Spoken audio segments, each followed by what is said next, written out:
galera, beleza? Como é que vocês estão, meus amigos? O vídeo hoje divide aqui em 6 partes e já vamos começar falando sobre o caos da segurança pública. O Brasil tá daquele jeito e Flávio Dino, ao invés de ir na Câmara explicar para os deputados o que o governo federal pretende fazer para melhorar a situação, não, ele fugiu. Pela segunda vez, ele foge de uma convocação, apresentou uma desculpa sem pé nem cabeça. A gente vai comentar sobre isso e quero trazer mais alguns assuntos ligados à turminha da esquerda que podem causar algum tipo de insegurança minimamente jurídica nesse país.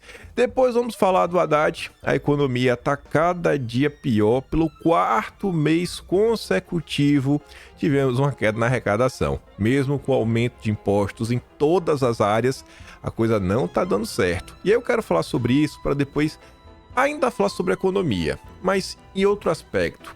Quero mostrar para vocês algumas coisas que a população vem sofrendo e como tem uma turma que tá totalmente desconectada da realidade e só pensa em si no primeiro lugar, em segundo, terceiro. Farinha pouca, meu pirão primeiro. Depois, a imagem ali do Guterres, secretário-geral da ONU, né? Partido Socialista, a imagem um pouco antiga. E a gente vai falar de Brasil, mas eu também quero falar de um evento que teve ontem, um vídeo que circulou nas redes sociais, onde ele foi extremamente criticado, as pessoas até criticando a ONU, né? E envolve aí o conflito internacional. Acho que o posicionamento do Guterres é um tanto quanto intrigante, vamos falar assim. Depois quero falar de eleições, não sei se vai dar tempo. Ontem Bolsonaro falou algumas coisinhas que eu acho que são relevantes, saíram algumas notas, e ainda tem mais algumas notícias diversas sobre o Brasil, mas vamos começar, quem sabe dá para comentar sobre tudo e vejam só.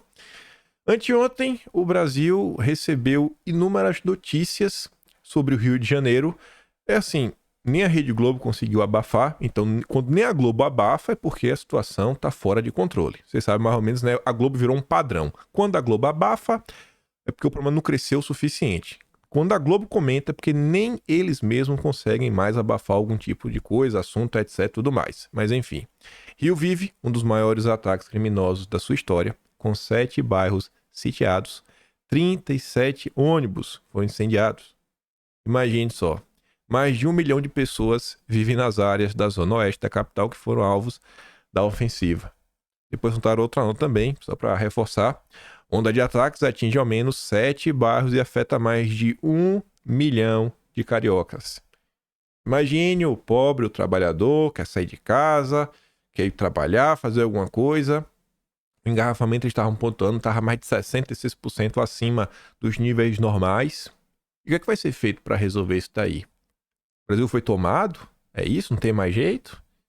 A única certeza que o Brasil vem podendo constatar é que o governo Lula não possui um programa sério, estruturado, do que diz respeito à melhoria da segurança pública. Se tem, ninguém sabe, ninguém nunca ouviu falar. Mas está ali. Ao menos 6 bairros foram diretamente atingidos pela onda de crimes. Neles moram mais de 1 milhão de cariocas. Aí, diante do ocorrido, ele participou daquela live flopada dele, né, com o Marcos Uchoa, para falar o seguinte: Lula valia criar Ministério para a Segurança Pública em meio à crise na Bahia e no Rio. Esse é o plano do Lula. Não, vamos dividir aqui o ministério, mais um cabide de emprego, vai ser 40, né? Já tem 39. Vai virar 40 ministérios, bateu o recorde da Dilma. Quem tem 40 tem 50, né? Logo 50 ministérios. E é assim que vai resolver? Porque agora vai ter um ministro só para isso. Agora as coisas vão melhorar? É um negócio assim totalmente descabido. Temos no Brasil problemas que são complexos, mas nós vivemos numa situação que é tão caótica que algumas coisas são simples.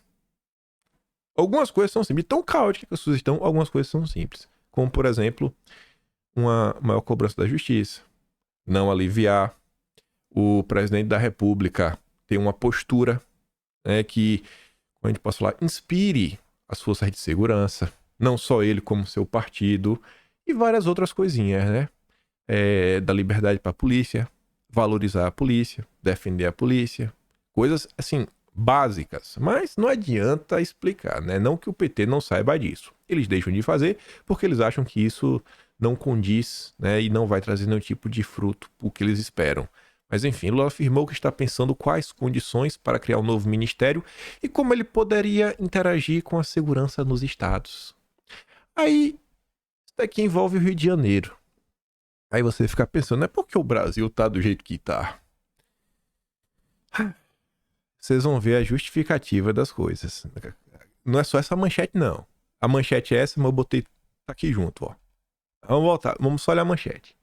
Desembargadores autoriza retorno do chefe, não é qualquer um, não é o Petinello, é o chefe, né, dos grupos que criam confusão, né, lá na Rocinha, para presídio estadual e criticam política de segurança. Por unanimidade, desembargadores acolheram o pedido da defesa de Rogério 157, que está há 5 anos em uma penitenciária federal. Isso é muito duro. Ele não merece isso, rapaz. Isso é desumano. Manda pra penitenciária estadual, né? Que é mais perto, tem um calor humano, ele fica um pouquinho mais confortável. Aí você vai ler a nota, gente. Aí você começa a questionar, será que é por isso que o Brasil está do jeito que está? Em seu voto, o relator, o desembargador Luiz Noronha Dantas, destacou que faltou fundamentação jurídica no pedido do Ministério Público para manter a manutenção do réu em um presídio federal.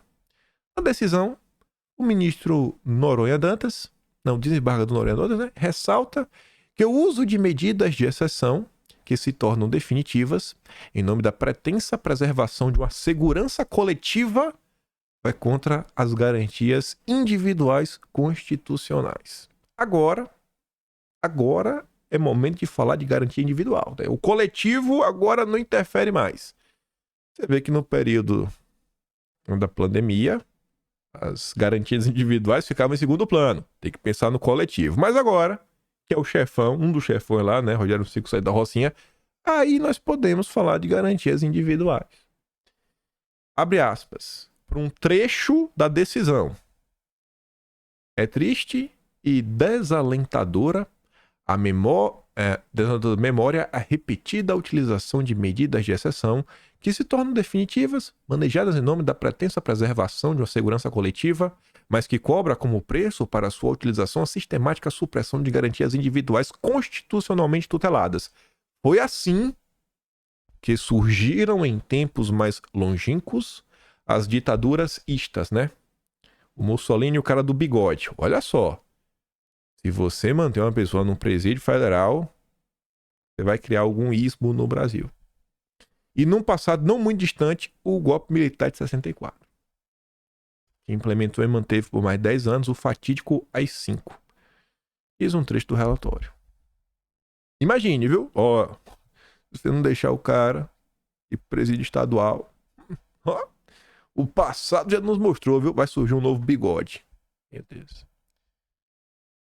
Ai, será que esse desembargador, ele vota mais à direita ou mais à esquerda? Eu não sei, mas tá triste de ver algumas coisas. Aí avançando. Ministro da Justiça e Segurança Pública. Ele alegou uma ameaça à sua integridade para não ir à comissão da Câmara.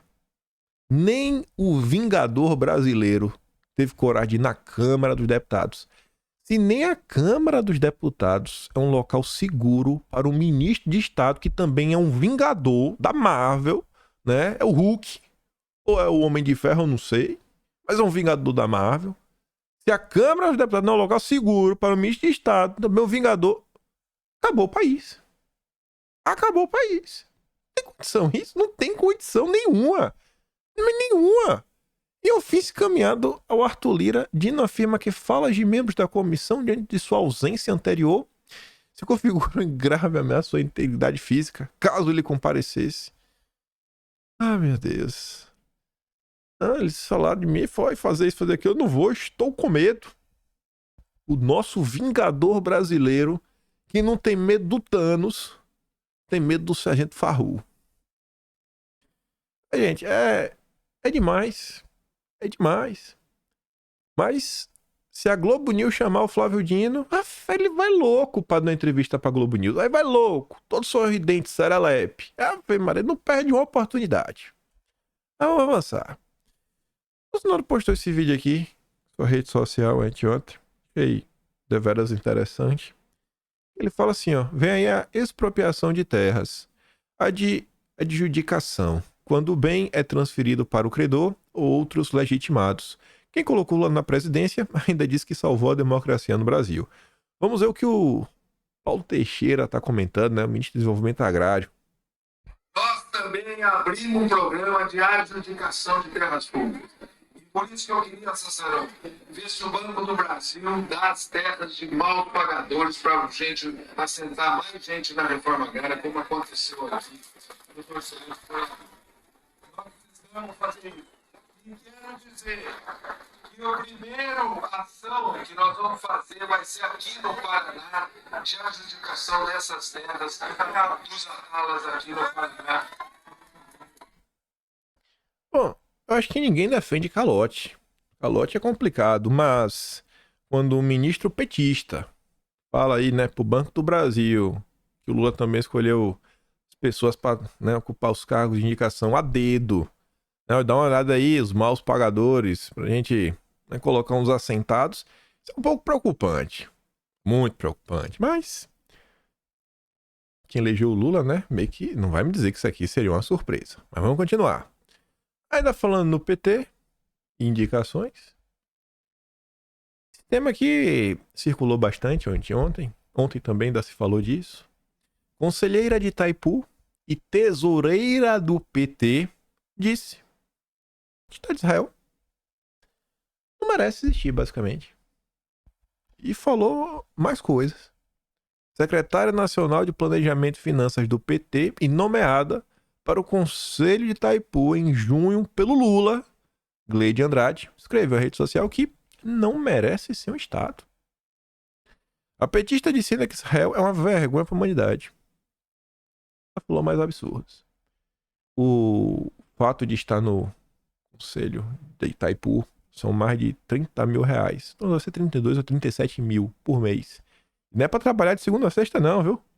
Tem cargo nesses conselhos que sequer são reuniões mensais. Não sei se é esse. Tem conselho que é reunião bimestral. Não sei se é esse.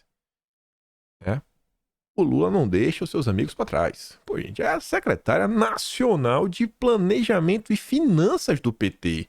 Não é um militantezinho pé de chinelo, né? Então tem que tratar bem. Tem que tratar bem. Esse é o governo do amor, da democracia.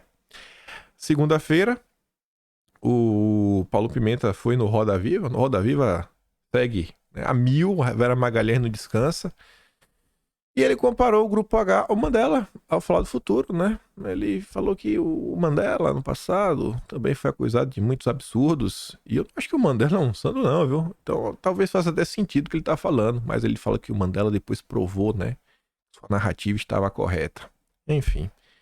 Aí ele não ia poder ficar de fora, né? Não é só...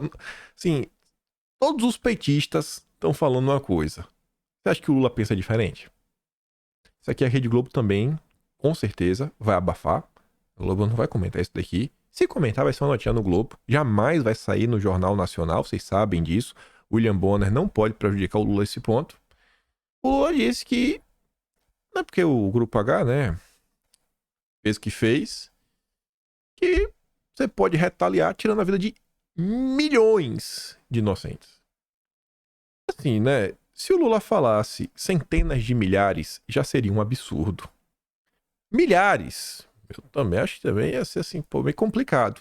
Mas milhões? É sério mesmo que a gente vai entrar num quantitativo de milhões de vidas? Tá demais, né? Mas o Lula pode falar o que quiser. E a gente sabe que por trás disso, né, tem um posicionamento político claro. O Lula tem um lado, mas ele não vai falar, mas tá todo mundo vendo. E a Rede Globo abafando. Em primeira live após cirurgia, o presidente se disse indignado com o que classificou como burrice do ser humano. Aí, da turma do Lula também, logo no Noblar, Ricardo Noblar, o Leandro Ruschel colocou essa colagem aqui, eu achei muito interessante, porque acima, o Noblar tá falando de Israel.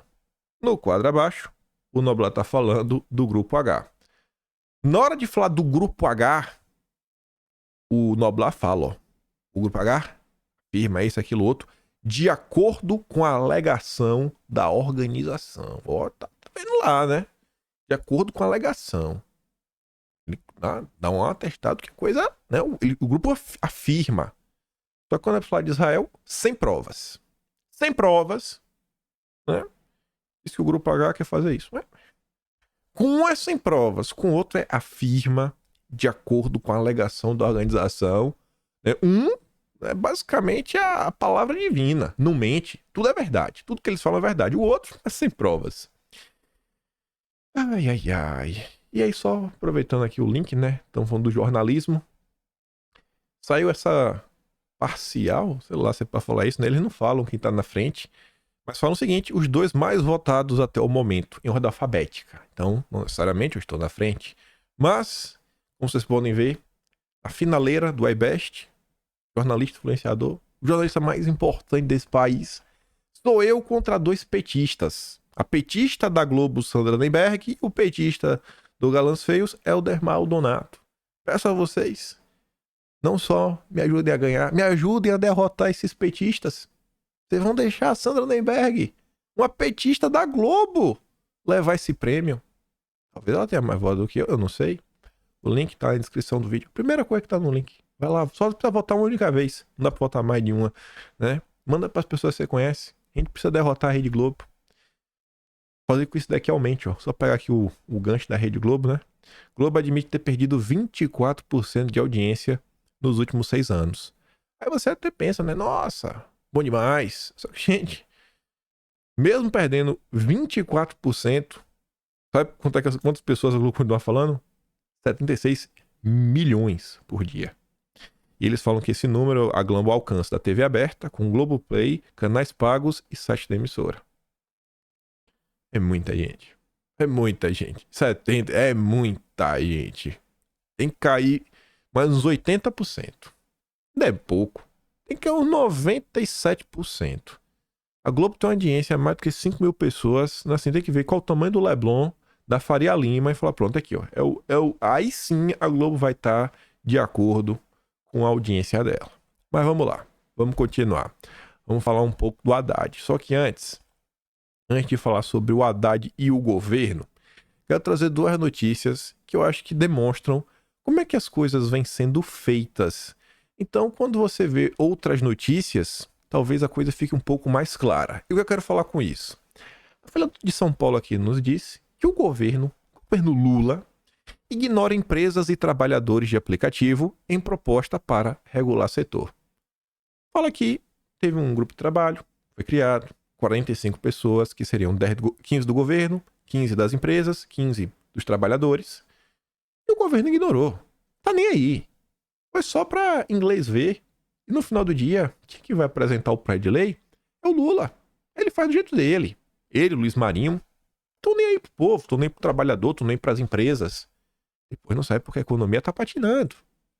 Mas enfim, tá ali, ó. O grupo de trabalho criado pelo Ministério do Trabalho e Emprego para regulamentar os serviços por aplicativos não discutiu a proposta de lei que a pasta pretende enviar ao Congresso Nacional. A queixa feita por empresas do setor foi confirmada à Folha por participantes do grupo.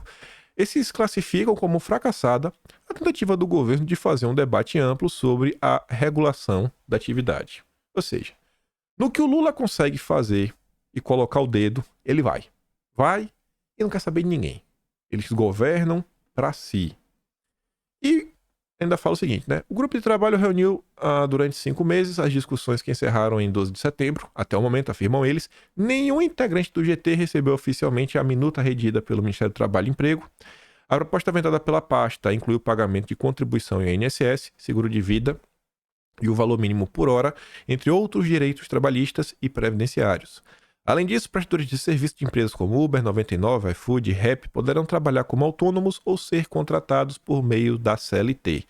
O problema para os representantes dos aplicativos é que somente 2 assuntos foram discutidos no grupo de trabalho: os ganhos dos trabalhadores e a questão previdenciária. Outros pontos, como jornada de trabalho e pontos de apoio, não foram abordados e constam da proposta do governo. E assim, como é que você vai pagar por hora? Pagar por hora? E se o cara não fizer entrega? E se o cara fizer entrega muito devagar, esculhambando? Você pode demitir, não pode demitir? Qual que vai ser os padrões? Não tem discussão.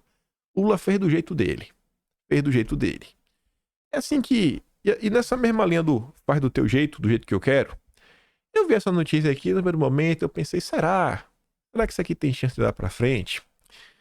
Mas eu acho que isso daqui é muito mais pura torcida. Só para inglês ver, mais uma vez.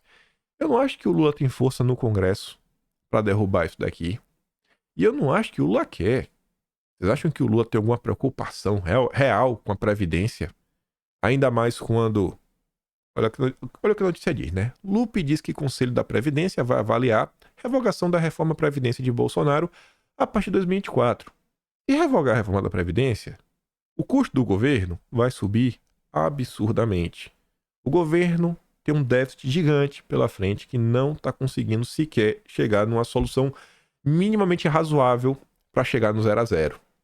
Você acha que tem alguma chance do governo, o Lula, querer aumentar o seu gasto? Zero, né, gente? Mas, para inglês ver. É tudo para inglês ver. Tudo que esse governo faz é para inglês ver. Mas tenha certeza de uma coisa. Tem alguém ganhando. Não é você. Aí você vê, né? Lula sanciona projeto que permite piso de gastos com saúde menor neste ano. Tudo é para inglês ver. Cadê a turma do Vivo SUS? Cadê o Lula, que pensa no trabalhador, que é valorizar os enfermeiros, os professores? Aqui é o fato real, concreto. A turma só não vai ganhar um aumento por causa do Lula. A turma do PT, que entrou em campo para isso aqui acontecer. O Zeca Disseu, mais especificamente. E aí? É tudo para inglês ver. Aí vem. PEC do rombo. Aqui. Arcabouço fiscal. Passos na Globo News toda semana. Narrativas e narrativas. Haddad tocando violão para Natuzaneri. Dom, dom, dom, dom, dom. Tudo para inglês ver. Essa é a realidade do país.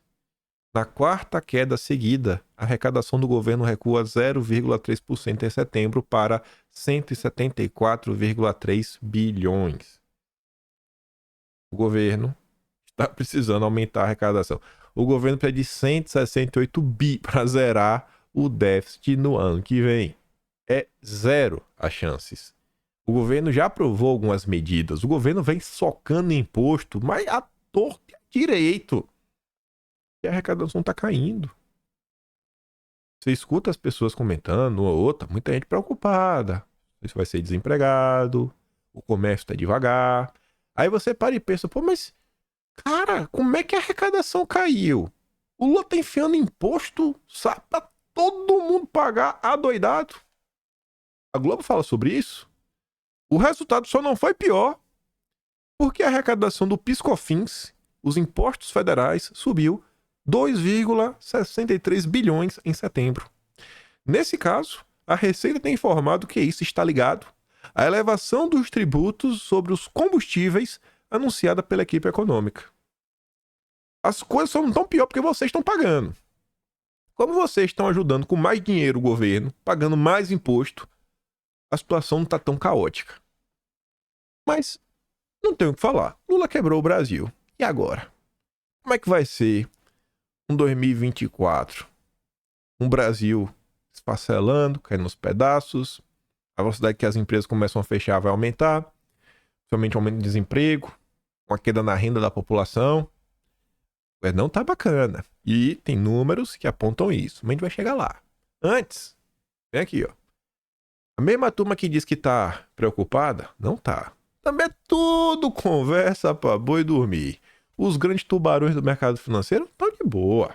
Ganha, já pega o dinheiro que ganha, já dolariza, bota lá fora. Só tá nem aí porque acontece no Brasil. Com um dólar sobra ele até ganha mais. Mas tá ali, ó. Mau presságio alimenta a miragem do segundo trimestre na Faria Lima. Em relação à preocupação sobre o nível da atividade econômica no terceiro trimestre, expoentes fontes da Faria Lima já manifestam o receio de que o segundo semestre, o mais profícuo para a agenda econômica e para o mercado neste ano, tenha sido uma miragem distante. Com tudo promessas vazias, várias propostas que não vão sair do papel.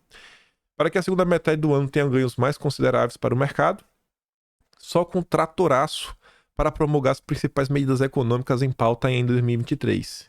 E essa medida para quê? Para aumentar a arrecadação. A Faria Lima, a função da Faria Lima é garantir que você pague mais imposto. E para quê? Pensa o seguinte, se o governo não vai bem das pernas, existe uma chance alta, inclusive das empresas estatais, começarem a ser utilizadas para outras coisas, o que pode fazer que tenha uma certa fuga de capitais. E a economia também, né, comece a trabalhar um pouco mais devagar. Se o governo não consegue passar uma imagem de bom pagador, bom credor, se o governo não consegue também lidar com a questão da dívida interna, você não consegue ter uma redução da taxa de juros do Brasil, a Selic não vai baixar, pelo contrário, tende a subir. E isso daí dificulta o ambiente de negócios. E vários desses bancos que vocês escutam falar o tempo todo nas discussões políticas, mas que você é pobre e você não tem conta neles, que são bancos de investimento, sua grande parte, né? É banco de gente rica. Esses bancos, eles não só ganham dinheiro na compra, de venda de ações, etc. Não, gente. E muitas vezes o cara chega lá com um projeto, ele dá assim, né, uma arrumadinha, ele conhece um, conhece outro. Ó, tem um cliente do banco que é bacana, tem um terreno aqui, eu sei que tu é bom construtor, faz aquele meio de campo, boleta em todo, ele ganha. A galera quer ver algumas coisas saindo do papel. E não vai. Eles acharam que ia colocar o Lula, eles iam participar do centro das discussões, e iam ganhar cada vez mais. E estão ganhando. Mas eles esperavam um pouco melhor, né? E eu acho que talvez, até os que apostaram alto, vão ter uma pequena surpresa. Aí, olha só isso daqui.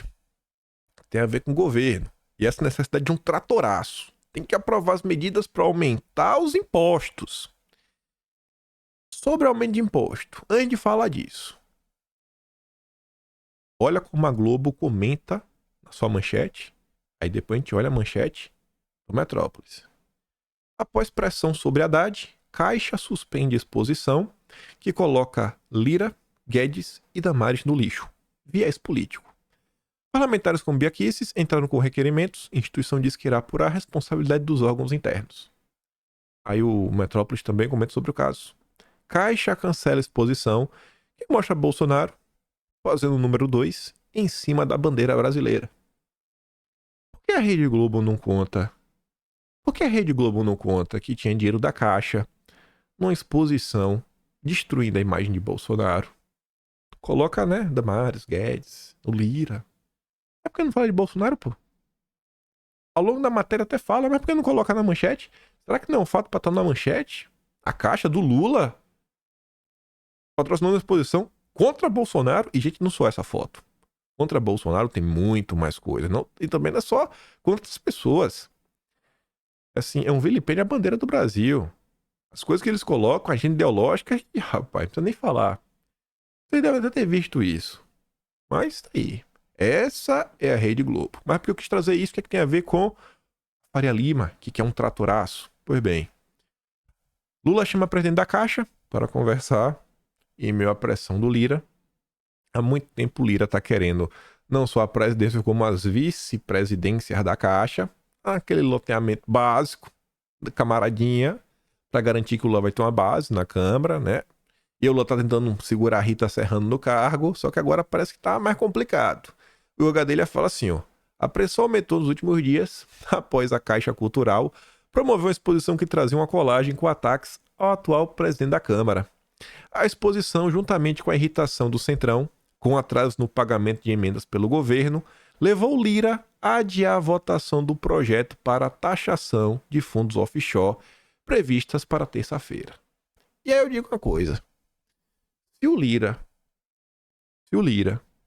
adiou a votação de um projeto por birra, cara, assim, é um absurdo. Não sei se esse projeto vai ser bom ou não para o Brasil, mas eu acho que a discussão que deveria ser feita é essa. É o seguinte: quais são os projetos importantes para o país? Vamos votá-los. Vamos votá-los. Não. No final do dia, o Congresso Nacional está se transformando numa casa de lobby. Não é mais a casa do povo, é a casa do lobby. Quem tem mais lobby vence. Tem muito banco que, meu Deus do céu, né? Fala, o deputado é capaz de se jogar no chão para usar o corpo como tapete. Virou uma casa do lobby. E o presidente da casa se acha no direito de controlar a pauta como ele tá se sentindo no dia, né? Estou ofendido. Não vou botar em votação. Se é bom ou ruim isso pra tu, não sei, mas você percebe como são as coisas? A gente não discute Brasil, pessoal. Nós não discutimos Brasil. Nós discutimos egos. Uma disputa de egos e de poder. Foi o que se tornou o Brasil. Foi o que se tornou a Câmara. Pacheco também, né? Não não tá dos melhores. Mas vamos lá. A equipe de Haddad teme o atual corpo mole do governo na reforma tributária. Que corpo mole que o Haddad treme? Ou teme, né? A equipe econômica anda apreensiva com a eventual displicência do governo. A leitura interna que o governo tem feito corpo mole. Será que o Haddad tá esperando que o governo libere as emendas? Seria isso? As emendinhas? Libera as emendas aí. Hã? Aquelas emendas marotas. Porque foi assim que o governo, né, garantiu a aprovação da reforma tributária na Câmara. É isso que tá faltando. Entrar com as emendas em campo. Meu Deus. Mais uma vez. Não é sobre o futuro do Brasil. Nunca é sobre isso. É corpo mole aqui, é corpo mole acolá, porque a pauta é importante para o plano econômico deles, mas e o Brasil? O Brasil não tem espaço. Não tem espaço. Porque, eu tava falando, virou uma casa de lobby. Imposto do pecado e isenção a montadoras. Veja pontos em aberto na reforma. Pronto. Agora, é um regime diferenciado, né, para questões automotivas. Está em discussão a regra de inovação tecnológica e de transição energética, com uma série de travas para proteger o setor automotivo. Esse debate da isenção de impostos para montadoras gerou disputa bilionária nos bastidores entre montadoras já estabelecidas e novas, e a tendência é que o relatório traga a isenção atrelada à inovação e à transição energética. Ou seja, quem segue a agenda verde vai ter um diferencial. Reforma tributária? Está se mostrando? Lobby. Não é o futuro do Brasil, uma desburocratização. Não, Não, me ajuda aqui um pouquinho. Aqui. Não, me trata diferente. Eu quero um agrado. Tanto que o bastidor fala, né? O lobby faz hora extra. A entrega dos relatórios de projeto de lei do Eduardo Braga sobre a reforma tributária e as negociações em torno do texto do deputado Pedro Paulo sobre a atração dos super ricos lotam os corredores do Congresso de lobistas nesta semana. Além dos frequentes representantes sindicatos, de grandes empresas, do mercado financeiro, há desta vez o lobby de estados e municípios preocupados sobre como ficarão suas contas com as mudanças previstas. É normal, né? É normal isso daí. O prefeito tem que se preocupar mesmo, se vai ter dinheiro para pagar lá as contas da cidade. Mas no mercado financeiro, as grandes empresas, não é as pequenas empresas, não são as médias empresas, são as grandes. Braga, cuja base é a Amazonas, se preocupa especialmente com a Zona Franca de Manaus, é sensível às demandas políticas locais e empresariais. E não está diferente da Câmara. O deputado Pedro Paulo sofre pressão de grupos de lobistas, especialmente os que representam os fundos dos super ricos e os intermediários de investimentos em offshores. Que foi o que o Lira não votou ontem. Esse é o Brasil. Não tem espaço para o povo. Não tem espaço para o pobre. Só no orçamento na hora de pagar o imposto. É o que cabe ao povo. Literalmente deixou de ser a casa do povo. É a casa do lobby. Mas vamos continuar. Ainda nessa linha. Mas uma abordagem um pouco diferente. Tudo que vem sendo feito, sempre a revelia do povo, sempre visando o lobby dos poderosos, está acarretando nesse cenário. Aperto financeiro leva o brasileiro a comprar só essencial, diz pesquisa. Enquanto a turma está em busca do bilhão, né, ver quantos bilhões consegue ganhar, quanto consegue sugar do Brasil, a população brasileira tendo que ficar restrita ao essencial quando dá. 6 em 10 brasileiros estão preocupados com o aumento do preço dos alimentos nos mercados e 44% só compram o essencial. Outra descoberta envolve a falta de intenção dos brasileiros em comprar novos aparelhos eletrônicos. Pelo menos 30% dos entrevistados disseram não ter mais interesse em comprar aparelhos de última geração, enquanto outros 44% planejam gastar menos em eletrônicos nos próximos meses. E eu tenho para mim que esse número, ele não está considerado... Assim, as pessoas que participaram dessa pesquisa, eu acho que elas sequer, gente, estão sabendo dessas mudanças, né? Das comprinhas online. Porque se as pessoas já estão com dificuldade para fazer umas comprinhas, imagina agora. Passou de $50, é 92% de imposto. Esse é o trato. Aqui não tem lobby. Aqui não tem lobby pro povo. Não tem lobby. Não tem lobby. O máximo que vai ter é a primeira dama falando, não, o imposto quem paga é a empresa. Não é o cliente, não. Salário não chega ao fim do mês para 30% dos brasileiros, diz a CNI. Há 2 meses do Natal, 74% dos brasileiros avaliam consumir menos por falta de dinheiro. E os ricos e poderosos estão em busca, né, de bilhões. Renato fala, né? O SG é mais importante do que o povo. Viva a neoindustrialização e a transição energética. O governo podia estar investindo em políticas realmente que vão gerar emprego, renda, não. Preocupado com outras coisas. Com a agenda verde. Aí você vê esse tipo de coisa. Cadê a preocupação do Lula, né? Com os bancos. A gente comentou ontem, né? Que os bancos tiveram lucro recorde. Comentou no vídeo ontem. Logo no início. Cadê a preocupação? PT, né? Aquela esquerda raiz, os banqueiros. Cadê, ó? Crefisa é condenada 10 vezes por cobrar juros abusivos de idosos. O UOL diz que, ó, taxa chega a 987%. 987% de taxa. O Arthur fala assim, ó, esse é o estímulo ao crédito do Haddad, com o silêncio do MP, do Ministério Público, e do Banco Central. 1000% de idosos. Mas deve ser SG, né? Então, grande compliance. Então, fica de boa. Cadê, né? Cadê a turma, rapaz? Gente, nenhuma empresa dessa sabe, trabalha com crédito. Nenhuma dessas trabalha porque deu na telha. Precisa de muitas autorizações. Mas as nossas autarquias não estão preocupadas, né? O Campos Neto, ele está preocupado com as emissões de carbono. Eu não suporto mais o Campos Neto. Aquele discursinho mole dele. Aqui é o ser humano comum. O revendedor do Boticário. Você não vai falar que é um milionário. Trabalhador. Ontem eu vi essa postagem aqui. O Alex, ele deu RT numa notícia. A gente vai falar da notícia que ele deu RT. E ele deu RT com essa imagem aqui, ó. Que ele recebeu. Revendedores do Boticário. Olá, Alex. O Grupo Boticário está realizando um importante processo de priorização de temas para aprimorar o seu report nos temas ambientais, sociais e de governança, os temas SG. Para isso, estamos realizando uma breve pesquisa que nos ajudará a identificar quais são os temas mais relevantes para o nosso contexto de atuação. Ao fim do processo, os temas serão priorizados para o relatório SG com base na visão de diferentes públicos estratégicos. Você não levará mais que 5 minutos. Está chegando no revendedor Boticário. Não, responde aqui esse relatóriozinho para a gente ver o que a gente vai fazer para avançar com a nossa agenda.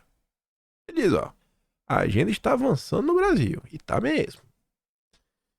Teve entrevista de um CEO do Principles for Responsible Investment, um grupo que era em 2005, né, os princípios para o investimento responsável. Foi criado e tem ligações com a ONU, né? Então, muito bacana. Exatamente no período que criaram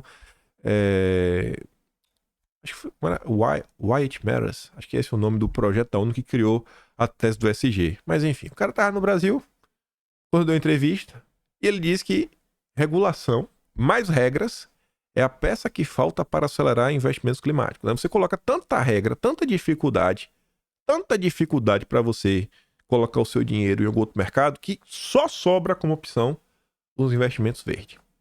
Na mão grande, é na burocracia. Vamos vencer na regra. Renato fala, ó, a agenda SG sequestrou o mercado financeiro, a ponto de mais da metade dos recursos financeiros institucionais do mundo, cerca de 120 trilhões, seguir as regras e os princípios da agenda.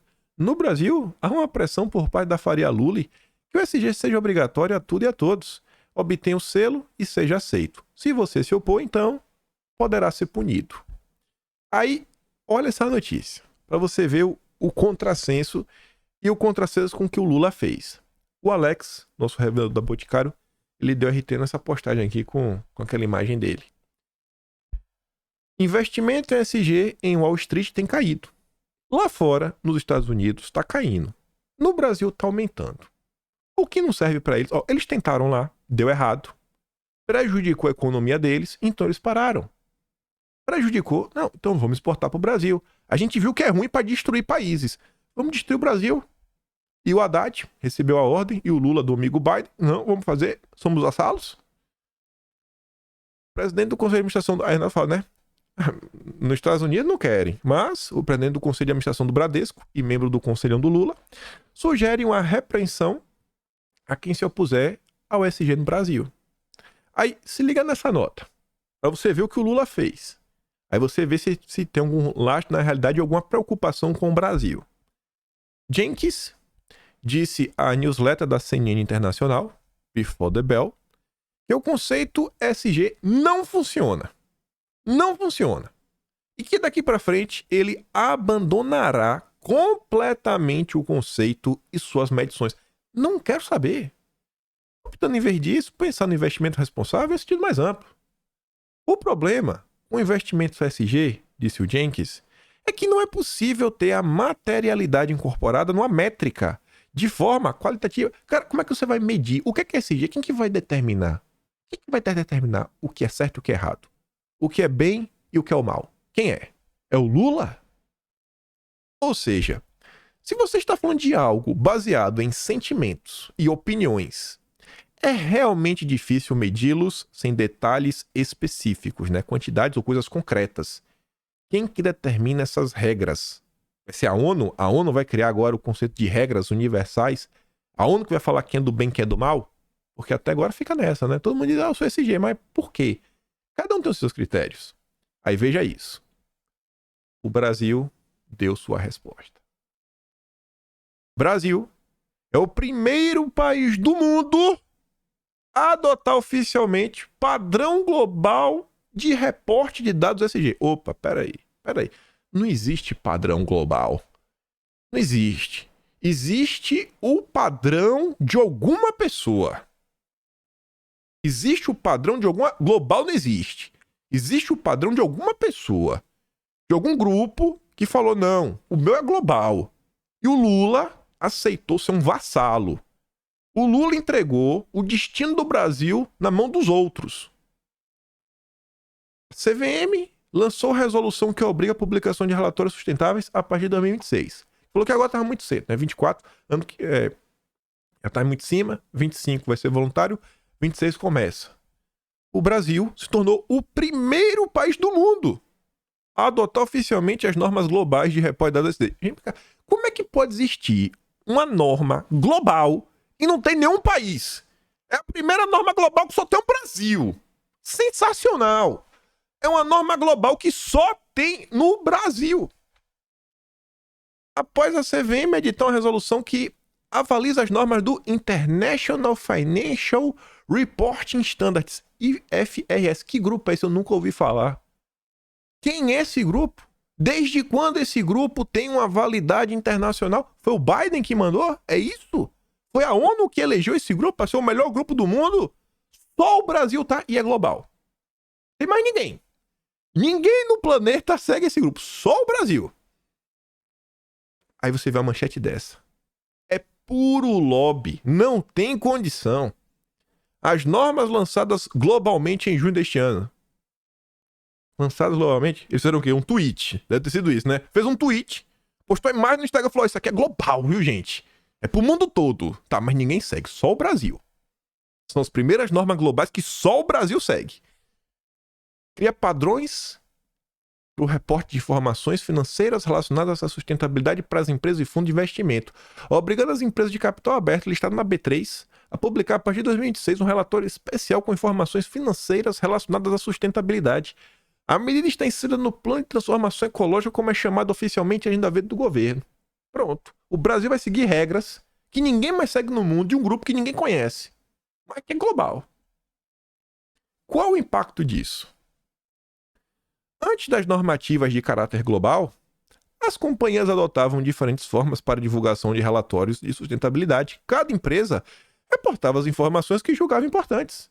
A empresa fala, não, eu sou SG porque eu faço isso. Não, eu sou SG porque eu tenho tantas, sei lá, pessoas de cabelo azul na minha empresa. Não, eu sou SG porque eu tenho não sei quantas florestas, porque eu compro crédito de carbono. Cara, fala o que tu quiser. Eu acho que devia ser assim. Você aí como investidor, olha o relatório. Se você acha que esse relatório te agrada, tu acha que essa empresa te agrada, bota teu dinheiro lá. Não, tem que botar uma regra para todo mundo. E essa regra aqui para todo mundo nunca funciona para todo mundo, né? Sempre vai acabar por ajudar alguma empresa. Sempre vai acabar por ajudar uma empresa, um grupo e a formação de um monopólio. Agora, a ideia é que seja possível comparar os mesmos dados e indicadores de diferentes empresas que atuam no mesmo setor. E quem define a regra? Um grupo global que só funciona no Brasil. Segundo especialistas, com a mudança haveria o combate ao greenwashing, quando há falsas ações de sustentabilidade. Mas quem que diz o que é verdade? Um grupo global que só funciona no Brasil? Só o Brasil aceitou as regras, então eles têm capacidade de falar as verdades da sustentabilidade. As empresas não têm. Muito menos o investidor, né? Não tem capacidade nenhuma. Ele tá sendo o tempo todo enganado. Ele vê o relatório e fala, você que achei sustentabilidade. Não é. Ele não sabe. Ele não é uma tartaruga ninja, né? Primo da Marina Silva. Não é. Não é o mestre Splinter. Aí, se você acha que já tá ruim, calma que o Campus Neto tá vindo aí. Embora a CVM tenha coordenado o referenciamento, como já era esperado pelo mercado, algumas empresas especulam que o Banco Central possa também referendar as normativas, o que faria que não só empresas de capital aberto fizessem adesão das normas, mas também os bancos e as cooperativas. Olha aí, agora também. Então tá na mão do Campos Neto. Vamos ver se o Campos Neto também vai assinar. Os bancos também serão obrigados. O mundo, não. A turma tá desinvestindo em SG. Mas no Brasil, seguimos uma regra global, que eu não sei que grupo é esse. Não sei quem criou. Não sei quem são as pessoas. E eu sei que só o Brasil segue essas regras globais. É um tapa na cara do brasileiro todos os dias. Todos os dias. É literalmente a galinha dos ovos de ouro a história do Brasil. Não tem ninguém preocupado com o povo. Mas vamos falar disso mais, né? Coisas vindo lá de fora. Tô passando no Twitter ontem. Vi duas postagens interessantes. Primeiro essa daqui da Amazônia Azul. Hoje teve evento da WWF sobre a Amazônia nos Estados Unidos. Turma que vive com a infraestrutura maravilhosa, falando como impedir a infraestrutura do brasileiro. Pois o meio ambiente deles não inclui o homem, pelo menos no Brasil. É bacana, né? Discutir o Brasil lá de fora. O ponto de virada para a Amazônia. O ponto de virada. Agora vai. Eles que vão decidir. Eu achei bacana. Tá aqui, ó. Lovejoy. A gente falou dele ontem, né? Eu falei, chamou minha atenção. Aí outra postagem que eu vi, e aí que eu fui atrás de mais uns besteirinhas, foi essa daqui, ó. Eu falei, mas rapaz... Não sei se vocês vão lembrar, no mês de junho ou julho, acabei descobrindo aquela história do Instituto Internacional da Eleia Amazônica, onde, no final dos anos 40, tentaram internacionalizar a Amazônia através da criação de um instituto que a ideia saiu da Unesco, né? O braço da ONU. E aí eu comentei isso na época, não deu certo. O Arthur Bernardes, o principal brasileiro, né, impedir esse absurdo de sair do papel. Tinha sido nosso 12º presidente, na época era deputado federal. E aí eu tô passando no Twitter, mas a Verônica, ela posta o seguinte, ó. Fred Soper, presidente da Rockefeller Foundation no Brasil, o médico que presidiria em 1948 a primeira plenária em Belém do Pará para a criação do Instituto Internacional da Eleia Amazônica. Eu falei, não, eu não sabia isso.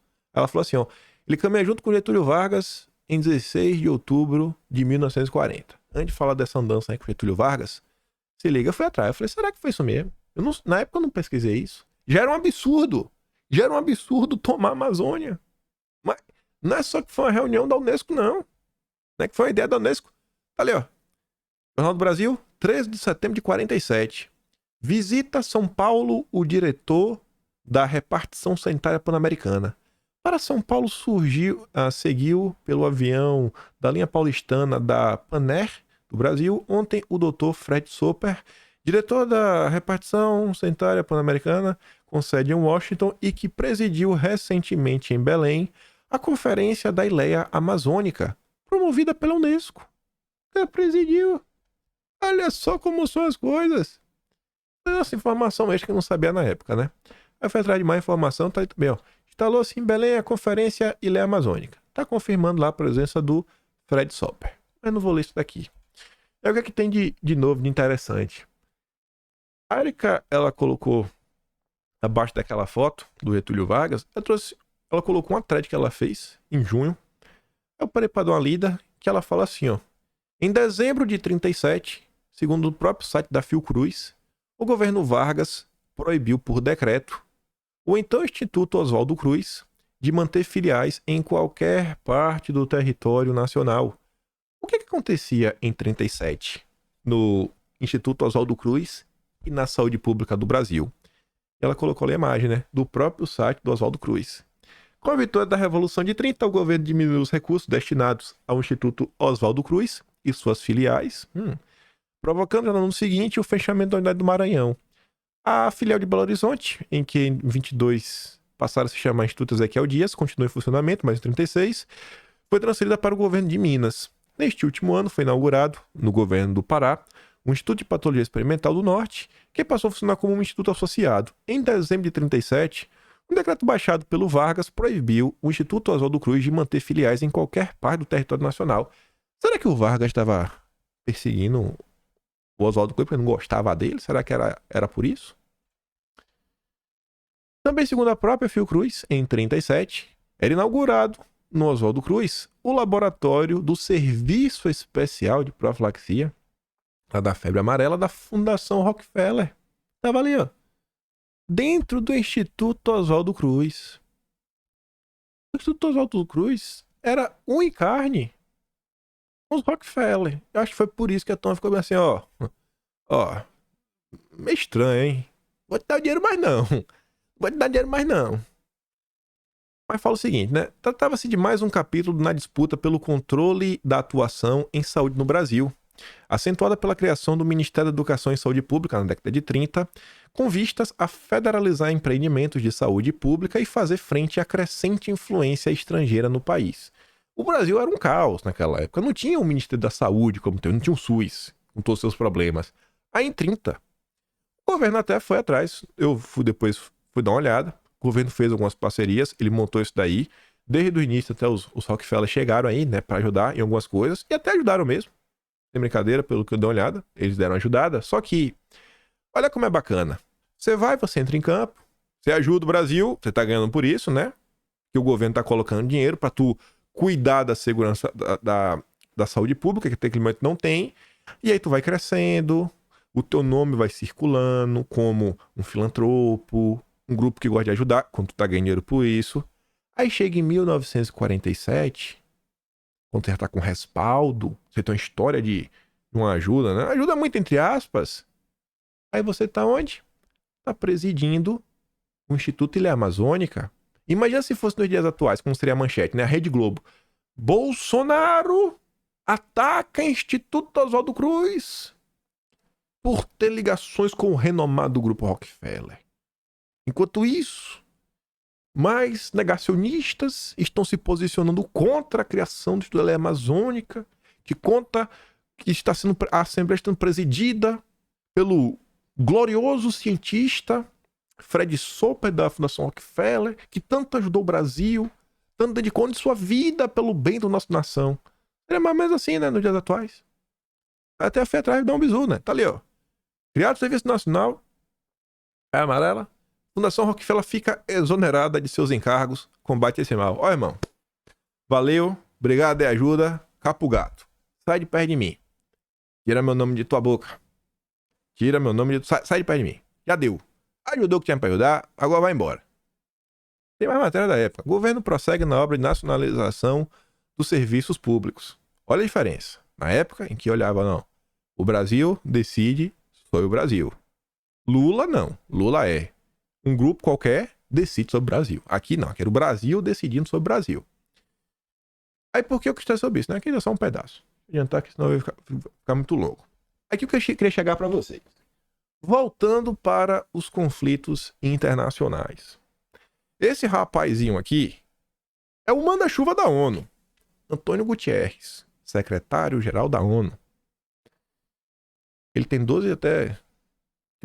quase os apóstolos, né? Os discípulos, assessores. Um desses 12 dos melhores é Lona Zabó, amiga do Moro.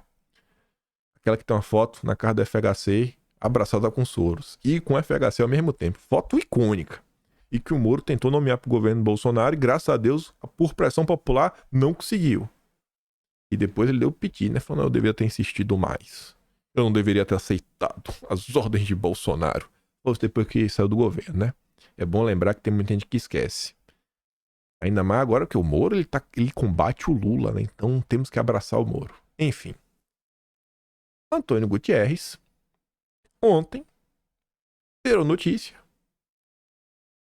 Porque o representante de Israel se irritou com ele e falou: secretário, em que mundo o senhor está vivendo? Em que mundo o senhor está vivendo, secretário? O Gutierrez, comunidade metrópole, né? Ele afirmou que os ataques do Grupo H não aconteceram no vácuo. O Grupo H não ataca do nada. Vocês estão causando muito problema. Aquela coisa, né? A culpa é da vítima. Vocês conhecem essa história, né? A ONU. Aí, algumas pessoas comentaram sobre o caso. Eu acho que esse comentário do Constantino é até em relação a isso. Ele fala o seguinte: rapaz, fechem a ONU. Só serve para cabide de emprego e palco para radicais contra o Ocidente. Depois louco sou eu, né? Quando eu digo, eu perdi a fé em todos esses grupos. ONU, OCDE, União. Não. Só quero saber do Brasil, da tia do Zap, do tio do churrasco. Esse é o secretário-geral da ONU. Aí que tá ali a foto. E aí pra gente juntar o tema anterior, população brasileira, o que o Haddad tá fazendo, o que a CVM tá fazendo, o que o mercado financeiro tá fazendo, com que esses grupos, né, tão preocupados com a sustentabilidade estão fazendo. Esse é o Antônio Gutierrez. Era do Partido Socialista. Agora preside a ONU. O Gutierrez já falou dele no passado, na época da... Como era o nome do... Não era a culpa progressista de Estocolmo, tinha outro nome. Que era a turma da terceira via. Esqueci agora. Não era Internacional Progressista. Ou era Internacional Progressista? Pode até ser. Mas enfim. Ele comentou isso daqui no mês de junho. Fernando Henrique inicia amanhã viagem pela Suécia, Polônia e Eslováquia. E eu ia dizer que o FHC ia participar da terceira reunião de cúpula sobre governança progressista. Esse era o nome. O nome dado à corrente política em que se busca uma terceira via, conjugando o liberalismo econômico com preocupações na área social. A turma que tá aí. A gente tá vivendo até hoje esse mesmo modelo de país, esse mesmo modelo econômico, esse mesmo modelo diplomático. São as mesmas pessoas. Quem tava nesse evento, além do Tony Black, tava aí agora no Brasil esses meses, mês passado retrasado com Lula. Tava o Tony Blair e também o Gutierrez. O Gutierrez que tá aí agora tá ali, ó. É a mesma turma de sempre. As coisas no Brasil não avançam, por quê? Porque tá aí tudo aparelhado. Esse regime de autarquias que existe no Brasil, o pai dessa coisa é o Fernando Henrique Cardoso. Olha o que a CVM aprontou. O Brasil é o único que segue as normas globais. É pro mundo todo. Tem mais de 192 países, mas só o Brasil segue. Só o Brasil segue. Querem me convencer que isso tem algum lastro de realidade, tem algum tipo de lógica. Quando iremos discutir o Brasil? Quando o Brasil vai voltar para o noticiário? Quando os políticos vão começar a se importar com o nosso país, com a nossa nação?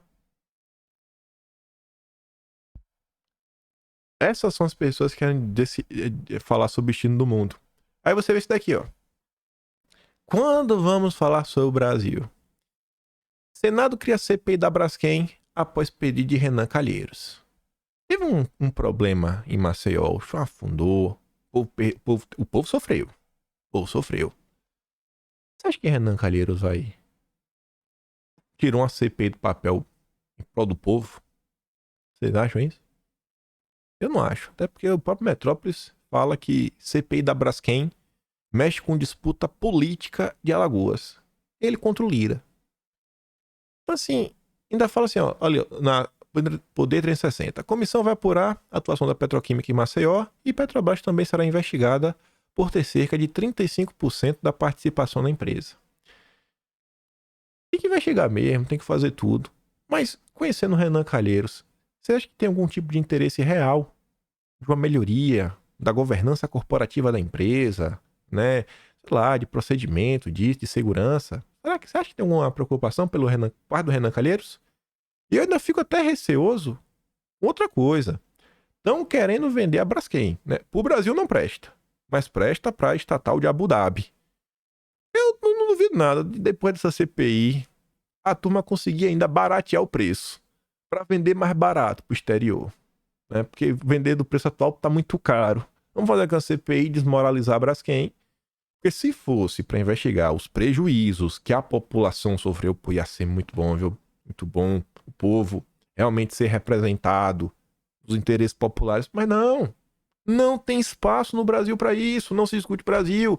É faria pouca, meu pirão primeiro, é disputa de egos, é o Lira que não pauta um projeto porque a Caixa fez um negócio, eu estava na lata do lixo, o Lula não me dá cargo, não vou botar em votação.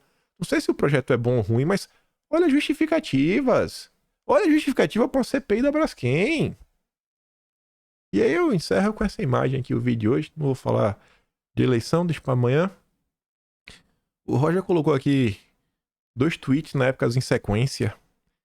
O tweet dele até tava ali, ó, custa do Benê Barbosa. Isso daqui devia ser ano passado, né? Óbvio. Mas tava, ou talvez antes, 2020. O Roger falava assim, ó: como é perigoso libertar um povo que prefere a escravidão. E o isentão do Gentili falava: se você protestar sem que os pelegos pagos e sem que a militância oficial pró-governo autorize, o PT volta. Quem que recebe dinheiro, Gentili? Que até hoje você não provou. O Gentili aí, né? Amigo do Luciano Ayan, um dos fundadores da perseguição que a gente vive.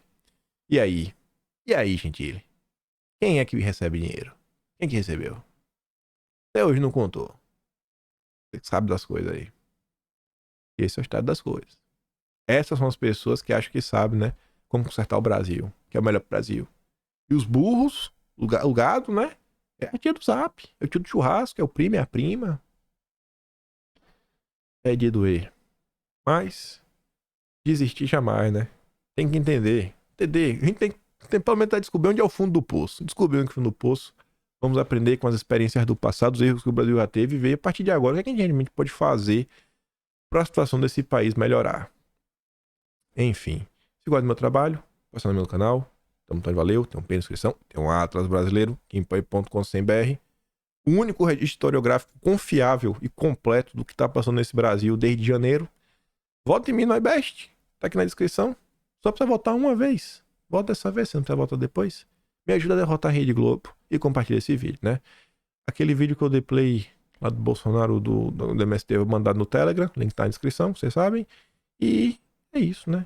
Espero estar de volta amanhã e ver vocês. Aquele grande beijo, abraço, tamo juntos. Valeu, meus amigos. Fui!